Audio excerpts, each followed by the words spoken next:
Shikanoin Heizou is arguably one of the most, if not the most, unique Catalyst user in the game, I'd argue.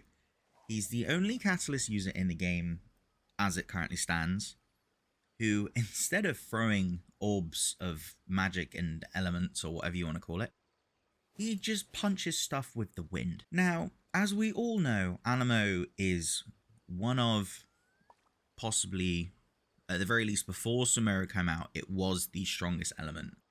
Because Swirl is just so very good.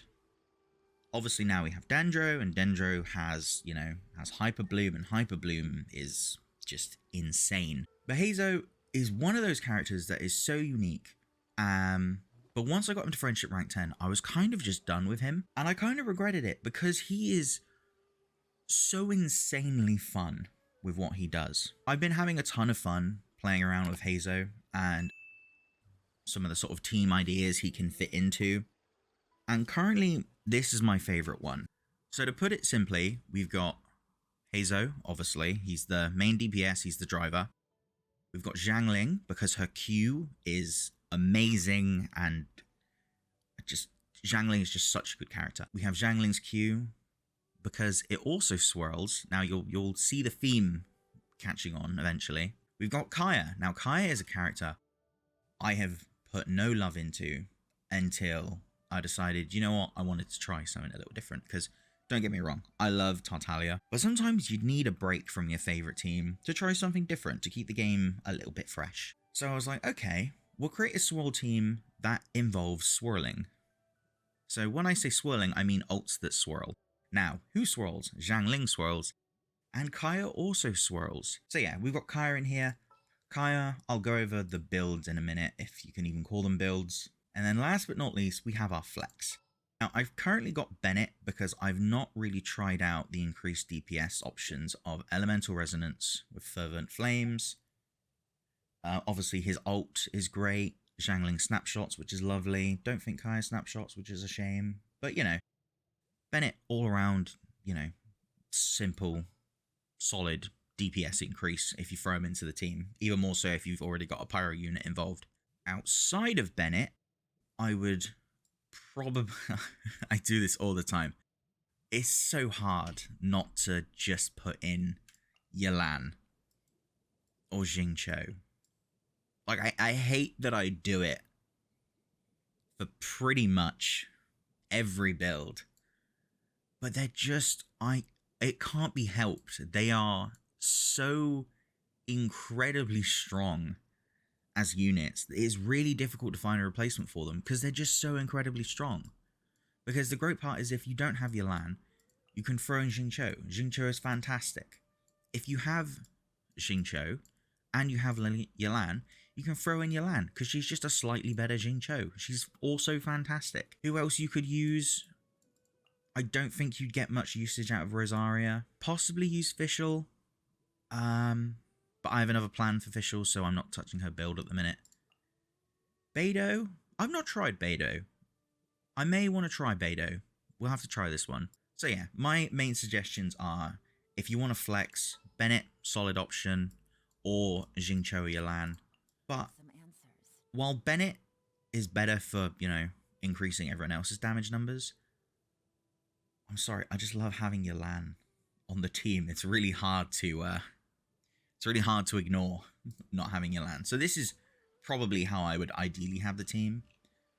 But there is some argument to be made that Bennett is probably a better fit, just because of the 25% attack increase, the Bless Oblige, and then his ult. Now that I'm saying that out loud, that is actually a pretty substantial attack increase. But here we are. Just to demonstrate, everyone, no one is level 90 as of yet. I will eventually get around to it. Heizou has the Lost Prayer to the Sacred Winds, just because of the crit rate, which is nice. You could probably use Solar Pearl, also an option if you're someone that gets the Battle Pass. Sacrificial Fragments, also probably a pretty solid option, because the increased Elemental Mastery of Heizou would be quite nice. Obviously, we've got the Widsith, which is just, if you've got the crit rate, then this is fantastic for the crit damage. So yeah, I would recommend Lost Prayer if you've got it, Sacrificial Fragments, or the Widsift, depending on if you need more crit. In terms of artifacts, we've got the 4-piece Viridescent Venera, obviously increases swirl damage by 6%, and then decreases elemental resistance to element infused in the swirl, so, you know, just keeps getting better and better. So we got crit, Anemo, attack, and then obviously these two. He's not particularly well built. I hate farming Viridescent Venera. I never feel like I get significant enough improvements to see any difference when I'm farming for it, but that might just be me. So yeah, here's his stats. Nothing too spectacular. He is C2. Yeah, as it stands, I wouldn't say any of the constellations that I currently have are necessary. This one is honestly kind of pointless. Like, it's cool to have everyone kind of pulled in together, but again, it never works how you want it to. 666. I'd argue that all of his abilities are equally as important as one another. His prop, you could maybe get away with his basic attacks being less so, but honestly, you're utilizing all of them, you might as well keep them as they are. Xiangling, here we got her stats. Crit rate makes me so miserable. Why is it so low? I need to... Xiangling, at some point, you need some TLC. So yep, that's Xiangling for you. She's currently got the catch on. I just want, you know, increased elemental burst. Could use the Blackcliff Pole, Deathmatch, all solid options. Dragon's Bane if you want the EM, not a bad option. And obviously Favonius Lance is always... Fav Lance is always a great option. Artifacts, we've got 4-piece Witch of Flames, fairly standard. There's probably better options, but I like the simplicity of just stuff on fire equals more damage. Again, stats not particularly impressive. Crit damage, pyro, attack percent. I really need some crit rate at some point, but one day. She is C6. C6 is fantastic because she increases pyro damage, but more importantly, Pyronator's duration is increased by 40%, which is phenomenal. Her constellations are really good. Get constellations for Xiangling if you can. She, at C6, is wonderful. I mistakenly did this one once. This should be 1-star, but I accidentally bought it, like at the very start of the game. Goiber attack is 6. Pyronator also 6. Pyronator is obviously her main DPS, but as with most things, just getting it to level 6 is enough. Kaeya. Kaeya is by far probably the weakest element on this team. Not because he's a bad character, I just don't have him built very well. His crit rate could be better, but because of what he currently has equipped, his crit rate doesn't need to be that high. Crit damage is abysmal. Energy recharge is also not ideal. He's basically not built very well, to put it bluntly. In terms of weapons, I've currently got the Iron Sting equipped just for the EM bonus. Could use the Shigurdi. You know, Black Sword works with pretty much everything. Sack Sword is an option if you want more energy recharge. Favonius Sword could probably use if you're desperate. I'm sticking with the Iron Sting. I like the Elemental Mastery. Artifacts. Now this is going to be a contentious one because they are all terrible on him. They are very much copium. We got the 4-piece Cryo set. Honestly, you don't really do much freezing, but now that I've added a Hydro unit, actually you do more freezing now, so kind of balances out a little bit. But yeah, we got EM on him just because, you know, Elemental Mastery. Cryo damage because cryo damage is lovely, and crit rate because reasons, apparently. I like the crit rate, and I just don't have very many, like, circlets for the cryo set, and I'm sick of farming the cryo set. He is C5. Do not ask me how I got him to C5. I either got very lucky or very unlucky, depending on your view in the banners. You do not need him at C5, but it does not hurt. C6, oh boy, that looks really good. For Kaeya, he is not built very well at all. His basic attack is level 1, so is his Frost Gnaw, if you ignore the fact that it gets the +3 from the constellations. This, you could level. Honestly, you could level it. I don't, because I don't use it for DPS. It is literally just to get energy recharge for Glacial Waltz. Obviously, this is the main DPS. It's currently sat at level 6, but because of the, you know, constellation, it is level 9. This is really the only thing you need to focus on, but if you want a bit of extra damage, you could also do this. Yelan, I love Yelan. Yelan is about to be level 90. She, again, another one of my characters that I kind of just built once and then left because I don't have any complaints with her DPS because she's just that strong. Her weapons, she's currently got the stringless, elemental skill and elemental burst damage just increases. I like the stringless. Could use the Viridescent Hunt if you wanted some more crit rate. Energy recharge also wouldn't hurt. My personal favorite for her is definitely the stringless. It's, you know, its bonus is very, very solid. For artifacts, she has the Emblem of Severed Fate because, you know, energy recharge equaling damage is really nice. Again, none of her stuff is particularly impressive. She's mostly built for HP percent because that's what she scales off of for the most part. But yeah, just her stuff is just not ideal. But I love Yelan. Yelan is fantastic. She is C0, like all of my 5 stars that aren't part of the standard banner. And her talents are 1, 6, and 6. This doesn't really need to be 6, but it does solid damage. And this is absolutely insane and fantastic, and one day I will crown, I hope. For those that want to look at Bennett, even though he is not built properly, here he is. Where did that come from? Not particularly impressive. Obviously with Bennett, you basically just want as much base attack as possible. Artifacts, Noblesse Oblige.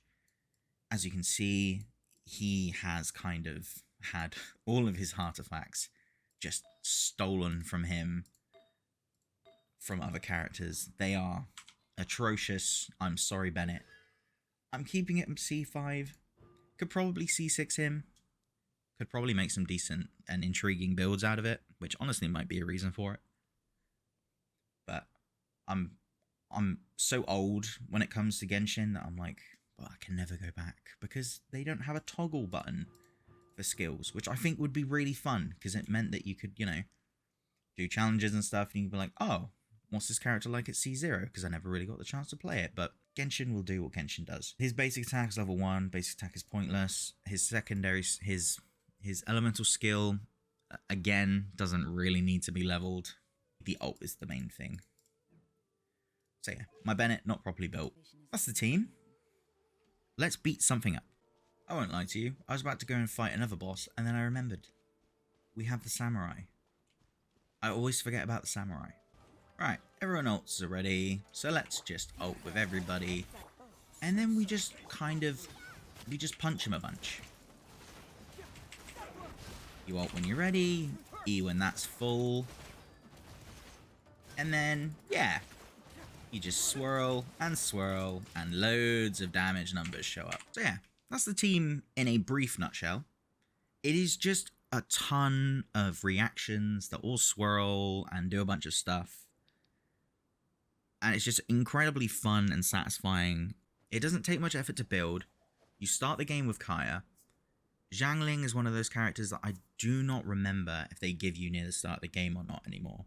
But she's a very easy to acquire character that they kind of just give for free. Xiangling is another 4-star that shows up all the time. And Heizou, while currently unavailable, you know, he'll eventually show up in another thing. And I feel like a lot of people already have just because of how unique of a character he was in the first place. But it's just such a fun team because it's just a lot of reactions. I feel like Genshin is finally setting into the mechanics that it set up at the beginning of the game, where we had a bunch of elements, but no one really reacted them properly. And now that we have all these reactions, the game is so much more fun and satisfying to play. That's just one variation of the team. Let me try with Bennett and see what the damage numbers are like. Right, everyone's ults are up. So we'll Bennett, we'll Kaeya, we'll Xiangling, and then we Heizou.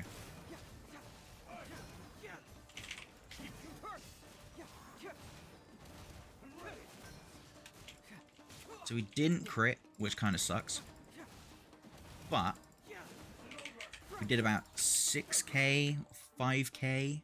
Yeah, we did about 5 or 6k more damage without critting with Bennett on the team. Obviously, you lose out on a significant amount of DPS from having another sub DPS on the team.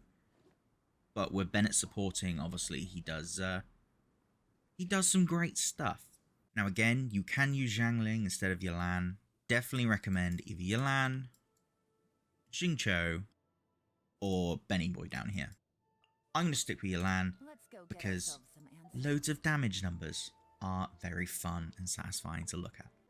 So yeah, this is the Heizou Swirl team. All you need is Heizou, Xiangling, and Kaeya. They're all fairly simple to get. Heizou, little bit dodgy to acquire at the minute, but you know, he'll come back around eventually. And then you've got a flex that could be pretty much anyone you desire. And they'll fit in just fine. But the team is incredibly fun, incredibly satisfying. It's fairly solid, especially if, you know, your Xiangling and Kaeya are actually built properly. But it's a really fun team. I enjoy playing it a lot, and it's the team I have been defaulting to for a lot of gameplay at the minute, just because it's just so satisfying. It's just a very satisfying team comp to do, and obviously Swirl is really strong and will be forever, I imagine. So I highly recommend it. But alas, all good things must come to an end, however. Thank you for those that stuck around to the end. Be sure to like, comment, subscribe, and all that good stuff. Let me know if you've got any weird and wacky teams in the comments you want me to try, because I love meme teams in this game. It's honestly the only thing that keeps me going. It's just teams that are ridiculous and fun and aren't super meta, because meta is usually fairly boring. But thank you for those that stuck around to the end. Be sure to like, comment, subscribe, and all that good stuff. And until next time, goodbye.